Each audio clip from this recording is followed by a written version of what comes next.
الحمدللہ، اللہ تعالیٰ کا لاکھ لاکھ شکر ہے کہ مالک الملک نے اپنی یاد کی توفیق اور موقع عطا فرمایا۔ لاکھوں اور کروڑوں درود حضرت محمد مصطفیٰ صلی اللہ علیہ وآلہ وسلم پر، جن کے طفیل مالک الملک نے یہ مہربانی عطا فرمائی۔ سامعین کرام، اللہ تعالیٰ نے قرآن پاک میں ارشاد فرمایا، اعوذ باللہ من الشیطان الرجیم، بسم اللہ الرحمن الرحیم۔ اہدنا الصراط المستقیم صراط الذین انعمت علیہم غیر المغضوب علیہم ولا الضالین۔ ہم کو سیدھا راستہ چلا، راستہ ان کا جن پر تو نے احسان کیا، نہ ان کا جن پر غضب ہوا اور نہ بہکے ہوئوں کا۔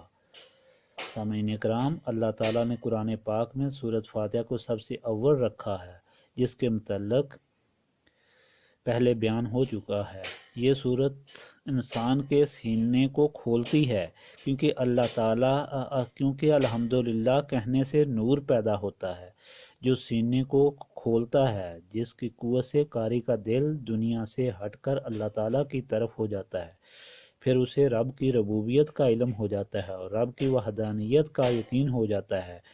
اس مالک کے سارے احسانات اس کے سامنے آ جاتے ہیں اور یہ بات ثابت ہو جاتی ہے کہ رب اپنی صفت و رحم و کرم میں لا شریک اور لاثانی ہے، جس کی گواہی کائنات کا ذرہ ذرہ دیتا ہے۔ اس طرح انسان اپنے مقصد حیات کو پا لیتا ہے اور اعلان کرتا ہے کہ میرے رب، میں تیری ہی عبادت کرتا ہوں، اب میری سمجھ اور میری نظر میں اور کوئی معبود نہیں۔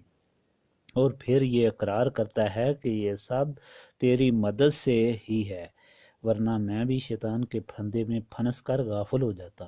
تیری مدد ہر صورت ضروری ہے، اس لیے میں مدد کی درخواست کرتا ہوں کہ میں بھٹک نہ جاؤں۔ پھر انسان اصلی بات پر آتا ہے کہ اے رب، مدد فرما اور سیدھا راستہ دکھا اور اسی پر قائم رکھ۔ اہدنا الصراط المستقیم، ہم کو سیدھا راستہ چلا، یعنی سیدھا راستہ اللہ تعالیٰ کی عبادت والا ہے اور اللہ تعالیٰ سے ہی مدد مانگنے والا ہے۔ اے اللہ تعالیٰ، اس پر استقامت عطا فرما۔ تیری مدد سے ہی تیری مخلوق تیرے راستے کی ہدایت پاتی ہے اور اس پر استقامت رکھتی ہے۔ ایسا بھی ہوا ہے کہ اللہ تعالیٰ کے بندوں نے اللہ تعالیٰ کا راستہ پا لیا، ہدایت پا لی، مگر شیطان نے الٹی قسم کے خیال پیدا کر کے انہیں گمراہ کر دیا۔ اس کا تو کوئی فائدہ نہ ہوا بلکہ الٹا عذاب زیادہ ہوا۔ اس لیے انسان عرض کرتا ہے کہ اے رب، اس راستہ کی ہدایت عطا فرما اور اس پر قائم رکھ جس پر تیرے بندے چلے، جنہوں نے استقامت رکھی اور انعام پایا۔ صراط الذین انعمت علیہم، راستہ ان کا جن پر تو نے انعام کیا، یعنی ان کا انجام بخیر ہوا، اللہ تعالیٰ کے انعام و اکرام سے مالا مال ہوئے اور شیطان اور نفس انہیں بھٹکا نہ سکے۔ تاریخ انسانیت اس بات کی گواہ ہے کہ شیطان ازل سے ہی انسان کو گمراہ کرنے کے لیے کوشاں ہے۔ اس نے کئی لوگوں کو گمراہ کر دیا ہے۔ بلم باہور کو دیکھو، غلام احمد قادیانی کو دیکھو، تاریخ بھری پڑی ہے۔ یہی وجہ ہے کہ اللہ تعالیٰ کے بندے ہمیشہ دعا کرتے چلے آئے ہیں کہ اے اللہ تعالیٰ، اگر اپنا راستہ دکھایا ہے تو تا مرگ اس پر قائم رکھ۔ قرآن پاک میں دعا آتی ہے کہ ربنا لا تزغ قلوبنا بعد اذ ہدیتنا، اے ہمارے رب، ہمارے دل ٹیڑھے نہ کر بعد اس کے کہ تو نے ہمیں ہدایت دی۔ حضرت یوسف علیہ السلام نے عرض کی، توفانی مسلما والحقنی بالصالحین، مجھے مسلمان اٹھا اور ان سے ملا جو تیرے قرب خاص کے لائق ہیں۔ فرعون کے جادوگروں نے اسلام لانے کے بعد عرض کی، توفنا مسلمین، ہمیں مسلمانوں کے ساتھ موت دے۔ اور حضور پاک صلی اللہ علیہ وآلہ وسلم کے صحابہ کرام نے عرض کی، توفنا مع الابرار، ہمیں نیک لوگوں کے ساتھ موت دے۔ یہ ایک حقیقت ہے کہ جس پر عمل کرنے کے لیے حضور صلی اللہ علیہ وآلہ وسلم کے غلاموں کو حکم ہوا کہ دن میں کئی بار یہ التجا دہرائیں کہ اے مالک، راہ ان لوگوں کی دکھا، یعنی ان کی سنت پر چلا، ان کی راہ پر استقامت عطا فرما جنہوں نے تیرا انعام حاصل کیا، اور اے خدا، ان لوگوں کی رفاقت راستے یا طریقے سے بچا جو شیطان کے بہکانے میں آئے، گمراہ ہوئے اور تیرے غضب کا شکار ہوئے۔